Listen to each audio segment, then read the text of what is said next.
So tell me a little bit about how the campaign has gone so far. We're a week out now at this point. We're coming down the home stretch, and it is really exciting. We are crisscrossing the state, getting the word out about how important this race is, and it's great to be back here in Hampton Roads. I want to talk about some of the bigger ticket issues right now. Let's talk a little bit about gun control. We had another school shooting recently where a teacher was killed by a student, police say. What's your stance on universal background checks? And a lot of Virginians seem to support that. I support universal background checks, and it's one of the differences between me and my opponent, Senator Obamacare, in this race. It is hard to believe that 6 years after the tragedy at Virginia Tech, we still have not gotten a law passed closing the gun show loophole.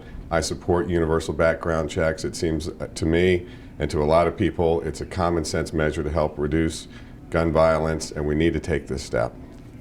I want to ask you a little bit about human trafficking. I was checking on your website some of the things that you were passionate about, and that was one of them. Can you talk a little bit about human trafficking and sentences you think that these predators should face? No one should profit by the control and exploitation of others, and that's what human trafficking is. It is a serious problem, and Virginia has some laws on the books to deal with it, but that there's more we can do. What I would like to see is that I'll put together as Attorney General a human trafficking commission to help make sure that the different state agencies are collaborating, and not just the different state agencies, but also the different levels of government, local government, state government, and the federal government, to make sure that we're all collaborating and working together to address this. We also need a separate crime for sex trafficking. That's an especially horrendous crime, and one we need to get tougher on. And we need asset forfeiture. There are other tools that we can have, and as Attorney General, I'll bring those forward and work to implement them to fight and combat this terrible crime. Child predators and punishments for child predators. There's a lot of talk going on about that right now. And hand in hand kind of with that, there's people that would say that capital punishment, Virginia's tops as far as capital punishment goes, one of the top, that child predators should face these capital punishment sentences. What are your feelings about that?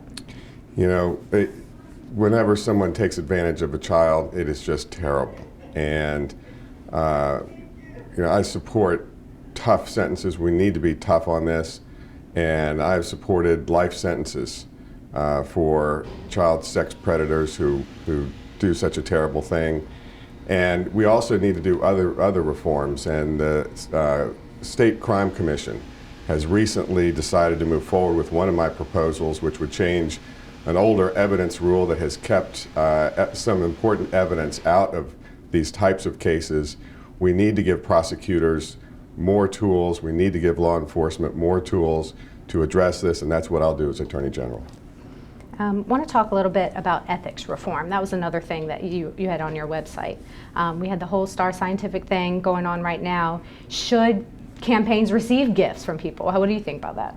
Well, let me just start off by saying no public official should use the office for private benefit. That's wrong. And when the story first broke back in March or April about the governor receiving a $15,000 gift, or his family receiving a $15,000 gift, I immediately recognized that it was wrong. Ordinarily, our Attorney General would be able to investigate something like that, but he himself was compromised with the Star Scientific gifts. And I wrote to the Justice Department's Public Integrity section calling for a federal investigation, because I thought then, back in the spring, just as I believe now, Virginians deserve answers. They deserve to know the facts. We need to get to the bottom of it and find out if any laws were broken, find out if any public policy was influenced. And we also need real strong ethics reform. This points to a big difference between me and my opponent, Senator Obamacare, who has really been AWOL on this issue. Since the story first broke, I have pressed for this. What we need to do, and I've got a 5-point plan to restore integrity in state government.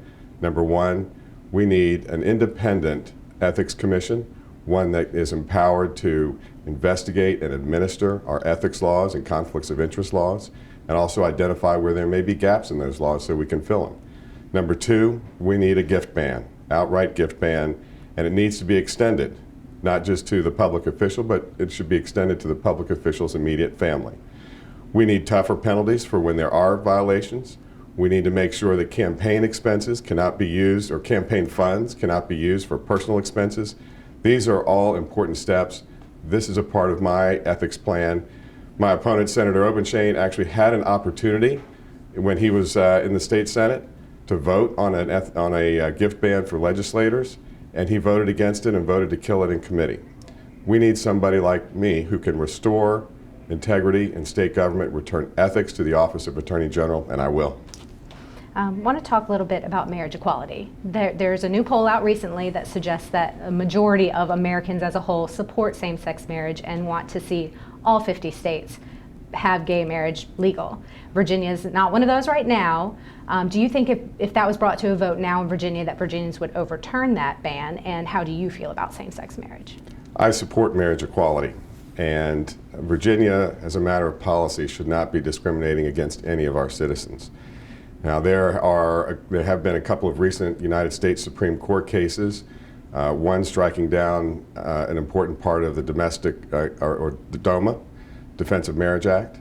Another one returned a case to California, effectively nullifying California's gay marriage ban. And those two Supreme Court decisions call into question other states' bans on gay marriage, including Virginians. There's some court cases underway in Virginia right now.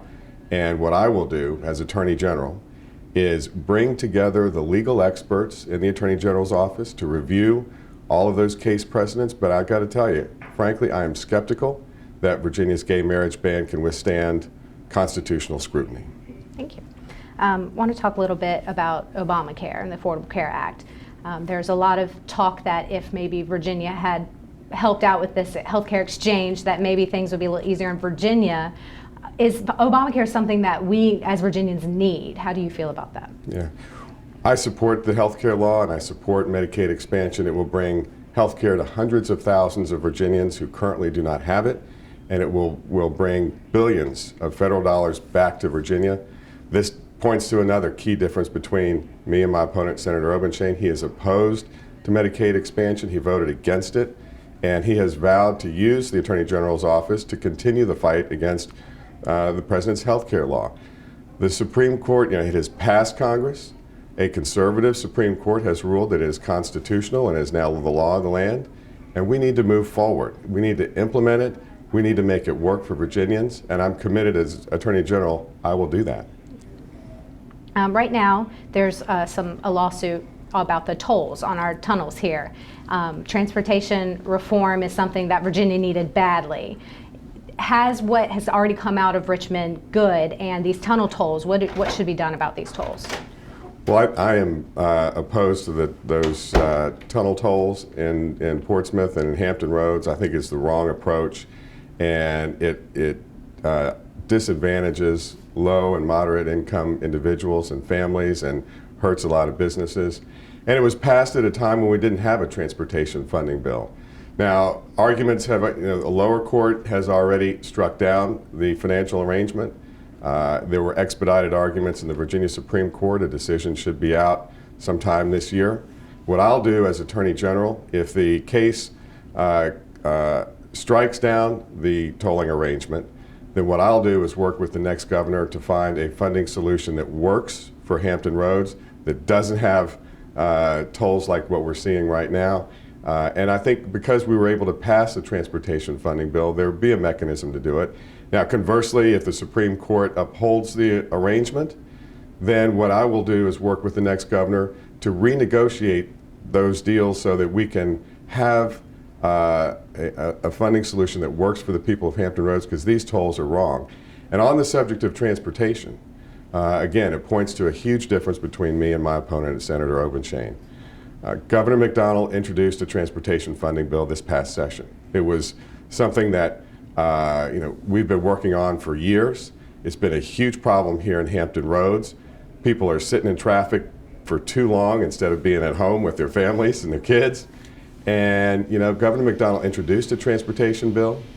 Democrats and Republicans started working together, looking for common ground, talking through our differences. We made reasonable compromises, and I voted for it. But my opponent, Senator Obenshain, kept his ideological blinders on and voted against it. Now, we need people in state government, we need leaders in state government who can work with others, who could make reasonable compromises to move our Commonwealth forward. Thank you. I want to talk about a couple more things. Recently, we had the abortion clinic regulations, and that's had to close a couple of abortion clinics in Virginia. One was a 40-year-old institution here in Hampton Roads. Talk a little bit about that legislation and what that has done to Virginians. Yeah. Well, the women's health centers around the state are now being threatened with closure because of onerous and unnecessary regulation. I think that's wrong, and I'll work to keep the clinics open. I fought against the legislation that led to those regulations. My opponent, Senator Obamacare, was one of the champions for it. I fought against it, and it's a huge difference between us on women's rights and access to health care for women in Virginia. My opponent, Senator Obamacare, sponsored legislation that would take a woman's right to choose away, even for victims of rape and incest, and would have the effect of banning common forms of birth control. He called the ultrasound bill that he voted for a common sense proposal, and even introduced legislation that would require women to report miscarriages to the police. That is the wrong approach. It's not good for Virginians. I will defend a woman's right to privacy. I will make sure that they have the right to make their own private health care decisions. One last thing I want to talk about. Recently, Governor McDonnell has restored voting rights for lots of convicted felons in the Commonwealth. Is that something that you agree with? Should these convicted felons who have reformed and gone through the process, serve their time, be able to vote? I support automatic restoration of rights for nonviolent ex-felons who have served their sentences, and I thought this past year we were going to get it. We lost a champion last year, Senator Yvonne Miller, who has sponsored that legislation for years. And then this year, when the governor announced his support for it, I think even the current Attorney General has changed his position and supported it.